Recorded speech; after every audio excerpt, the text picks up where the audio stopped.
board talk with Marcus and James. This is the SUP Aviator. The SUP Aviator. We are changing the colour on this one. It's going to be the same colour as this, but with a white logo instead of a black, and that's going to be how we tell the difference. So yeah, Marcus, talk us through what you look like. I guess I'll grab it and get it a little bit closer. Yeah, cool. But I guess you'll talk about the nose first. Yeah, we'll start. We'll just go with the bottom shape and start at the nose and work through. But yeah, sort of at the nose, I guess you'll see it's kind of like a V. It's got a bit of V, a roundish sort of V. Yeah. That's just this board was designed around a lot around our downwinding with the paddle, and the V just stops it bashing through any sort of chop, rather as opposed to a concave or a flat bottom. And then it just on that, I guess I'll sort of stop and give you what I've found like advice-wise on the way. But that V is ridiculously good when you're downwinding, or even in messy conditions in the surf. When that touches down, it fully glances and allows you to continue sort of foiling without losing a lot of your speed. So that bit of V, you can kind of looks pretty round in the image, and sort of, but yeah, it's it's a lot of V through there, and it really makes a huge difference, I find, for paddling, but also when you do glance and touch down. Yeah, I think that's a good point. Yeah, when you touch down, it's basically doing the same thing as when you take off. It's just displacing the water rather than just bashing into it. Yeah, is a pretty basic way of explaining it. Yeah, and then that sort of just blends through into a double concave in the middle of the board with two little concave chines, I guess you would call them, on the side. Yeah. Yeah, those chines that are pretty parallel through the middle of the board, I think that they help pretty good with tracking when you're paddling. Obviously, you're only paddling on one side. The board wants to just go around in circles. So yeah, that helps a fair bit with that. Also, when you touch down, it's pretty much reducing the width of the board, because those side bits are a fair bit higher, provided you're just like sort of skimming through, which usually are if you touch down at speed. Yeah, you can't see the angle there. Like it literally makes the board narrower. But also, like you said, like a lot of people have said how well it paddles for the width. It is narrower than most boards on the market, I guess, for production, and stability and narrower is always a good thing. And it's like quite a smooth bottom shape going from that V, and sort of blends into that double, which I really like, and it makes sense. And a lot of people have said similar things, that like balance is really good, and which for a narrow board I think is really good. Yeah. Yeah, and then back behind there, it basically goes to We haven't seen that really. Yeah, more of a flat. No, that's cool. More of a flat bottom, but you've got that little mound around the box. So the actual board itself has rocker, but obviously, if you were just to bolt the foil straight on, it's the foil is going to be on a completely terrible angle. Basically, it's going to have your mast, your foil pointing downwards. So that's what that whole mount is for. It's not anything to do with anything else. It's purely there for that. And then it comes through to a pretty extreme V in the tail. Yeah. The one thing I noticed before we did this board is when you're pumping, or sometimes you're sort of pumping. I'm always pump the board when I'm going downwind, just to keep the board active and for feedback. Mm-hmm. And when you're riding low and coming over some lumps, because you're about to sort of go low to really high on the mast, if I pumped and the tail grabbed, I really noticed it. So I put that V in it, and it just seemed to stop that sort of abrupt feeling when the water grabbed it. It didn't grab it as much anymore. Almost the same as what we were talking about with the nose. It just sort of sprays it out, rather than really slapping into it. Yeah, and that's pretty much the basics of the bottom. Yeah, you can really see how the box, like this sort of shows everybody, you can see there's the V there, and it goes quite steep up to the box, and then it goes quite flat there where the box is, and that those boxes are parallel to the deck. So it's always neutral, which is something that I think is really important in this day and age. A lot of people are, having to shim their boxes a lot. And if you don't know where neutral is, you have to shim a lot to find neutral. This should be neutral for most foil setups. I heard some of the setups, some foil brands, they sort of angle back. But for this board, it should be neutral, so you shouldn't have to shim unless you want to, play around with something. But for most foil setups, that being parallel to the deck is a really good thing, and that's the same for all the boards throughout the range, whether it be the Pilot, the Ding Aviator, or any of the foil boards, basically, which is really important that I think some of the brands forget to do. So yeah. Yeah, no, that's a good point. Yeah, that's the kind of the beauty of being a designer these days. It's on the computer. It's very easy to get it all perfect, to the millimeter flat, exactly the same angle as the foil box. And then, like there's some companies out there selling shims now. And then at least if you know it's neutral, then you can shim on each board and you're going to know it's going to feel the same, whether you're on your Aviator, SUP or your Pilot.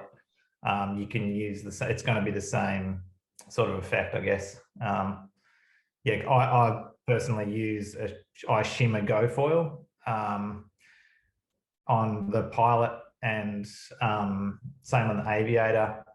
When I wing, I just sort of chuck on whatever I've got handy. It doesn't seem to be as critical because he's sort of hanging off the wing a bit, but it feels the same. That's what I like about the things being neutral, and then you can figure out what works across the range, and you don't have to adjust. Yeah, exactly. You just cut out a little bit there, but yeah, don't adjust it, which is all we missed, which is also really important because it takes so long to get your foil feeling right, and you stop a board with the Casey Sunova range. You shouldn't have to ever re-shim. We should be able to go from one board to the next, and maybe move the box. The boxes aren't all exactly the same distance from the tail, but they're all flat, which is really important. So yeah, you want to go through the rails next? Yeah, I mean, really, the rails they're pretty much just like a big chunky bread loaf rail. There's not heaps going on until you get to that chine. But yeah, it's sort of been more focused on the bottom before the rail. And just because I feel like obviously it's not like a surfboard where the rail is so critical to what's going on. But yeah, and that's all sort of determined by volume and stuff like that. But yeah, there's not heaps fancy going on there. It's just a pretty chunky sort of like 50 rail. Not over the top there. There's more going on the bottom, I guess, than the rail. The bottom's a lot more interesting than the rail for sure, I would say. And it's strong, so I just ran it into the wall and there's no mark. Yeah, one thing that is for sure, the rails are strong on those boards. A hard time and solid. But yeah. You're going to go through the deck next. I guess that's all we have to go through. The outline, maybe. I'll step back a bit. We can kind of see. Yeah, the deck has a bit of a concave in it.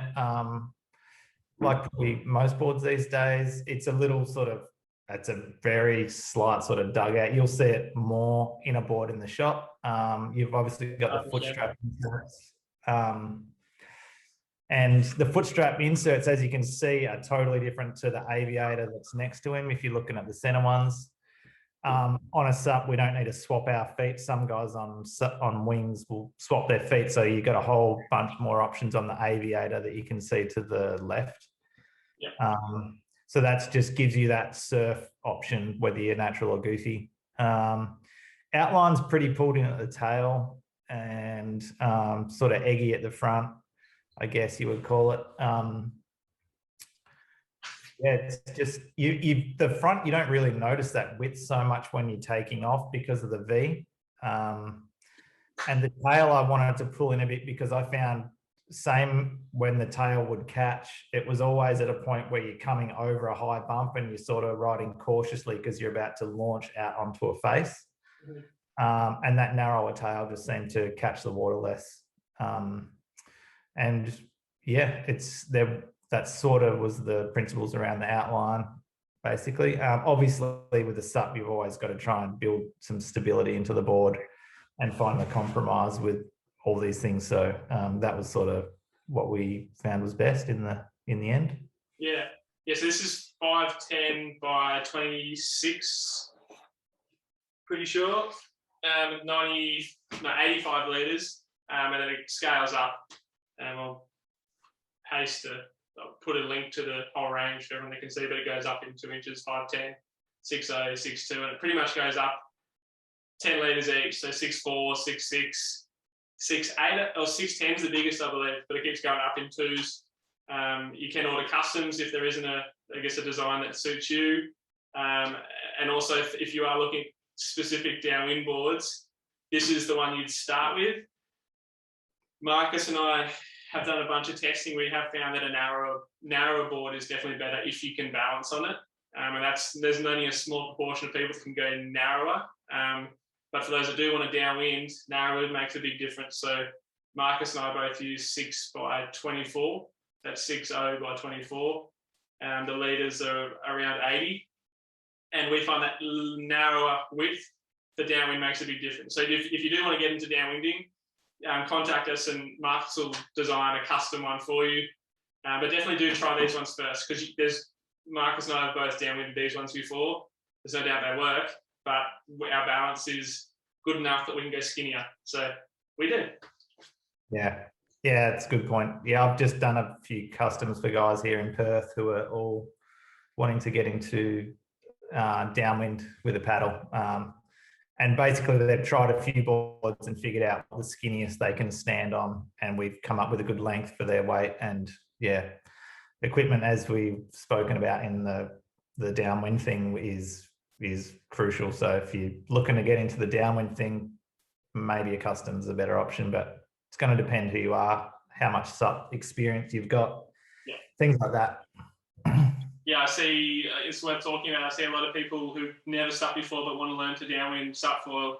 They go like a 510 by 26 or 25 or 24 or something, and like aviators, they've never SUP before, and they get on, they're like, oh, it's so hard to get going. Like, first of all, length is your friend when you're downwinding. So the reason our SUP foil boards are a little bit longer, like our shortest is 510, which for SUP foiling is actually quite long. We basically believe skinnier and longer is better than shorter and wider. For most things, just because you can paddle straighter, unless you're winging, which is why I have a separate wingding aviator, which is for sure shorter and wider. But yeah, this is a really good all-round. You can wing it, you can downwind it, you can SUP surf it. It's your go-to foil board for pretty much anyone who's looking to have a bit of a more performance-based board than the stock Sunova range. But yeah, that's what this was designed for, and we'll get into the next ones now. So